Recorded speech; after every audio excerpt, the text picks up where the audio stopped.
আসন্ন জাতীয় বাজেট সেবা খাতকে বিশেষ গুরুত্ব দেওয়ার আভাস দিয়েছে সরকার।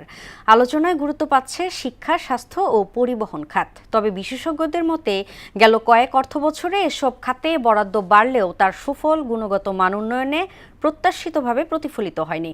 তারা বলছেন, বরাদ্দ বাড়ানোর পাশাপাশি অর্থের কার্যকর ও স্বচ্ছ ব্যবহার নিশ্চিত করাই এখন বড় চ্যালেঞ্জ। অন্যথায় সাধারণের কাছে বাড়তি বরাদ্দের সুফল পৌঁছাবে না। বিস্তারিত জানাচ্ছেন বিজন কুমার।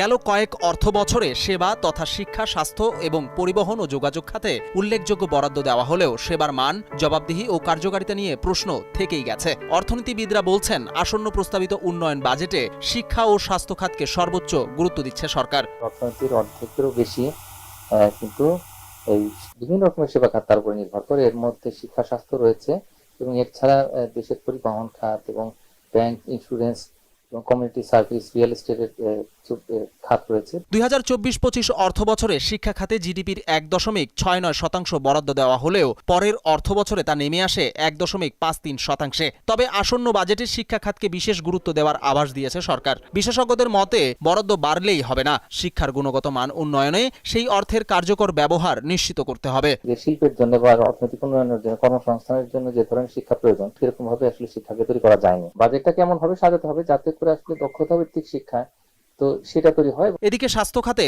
2024-25 অর্থ বছরে জিডিপির 0.74% বরাদ্দ ছিল। পরের অর্থ বছরে তা বাড়িয়ে 1.21% করা হয়। তবে বিশেষজ্ঞদের দাবি, বরাদ্দ বাড়লেই তা যথাযথভাবে বাস্তবায়ন ও ব্যয়ে সংশ্লিষ্টদের রয়ে গেছে সক্ষমতার ঘাটতি। দীর্ঘ অনেক বছর বাংলাদেশের স্বাস্থ্য বাজেটে জিডিপির 1%-এরও কম বরাদ্দ দেওয়া হচ্ছিল এবং এই বরাদ্দটাও আমাদের স্বাস্থ্য বিভাগ ব্যবহার করতে সমর্থ ছিল না।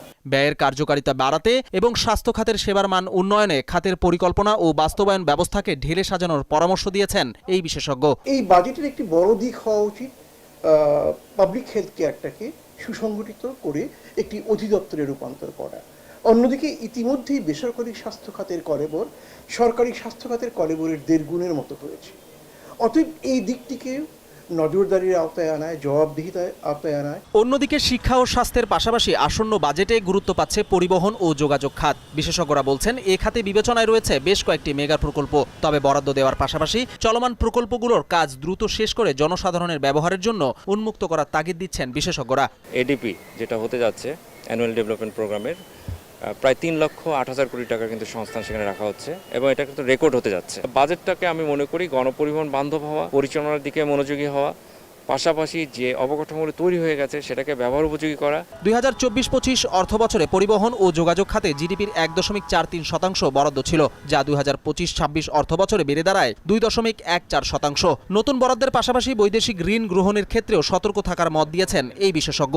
যখনই আমি ঋণ নিয়ে একটা বড় প্রকল্প করছি, খেয়াল রাখতে হবে যে আমাদের জিডিপির যে গ্রোথের কথা বলি সেটা 8 থেকে 10% মধ্যে যেন থাকে।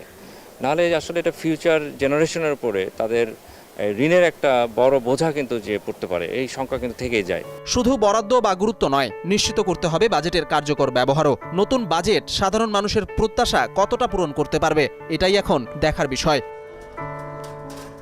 বিজন কুমার, মোহনা সংবাদ, ঢাকা।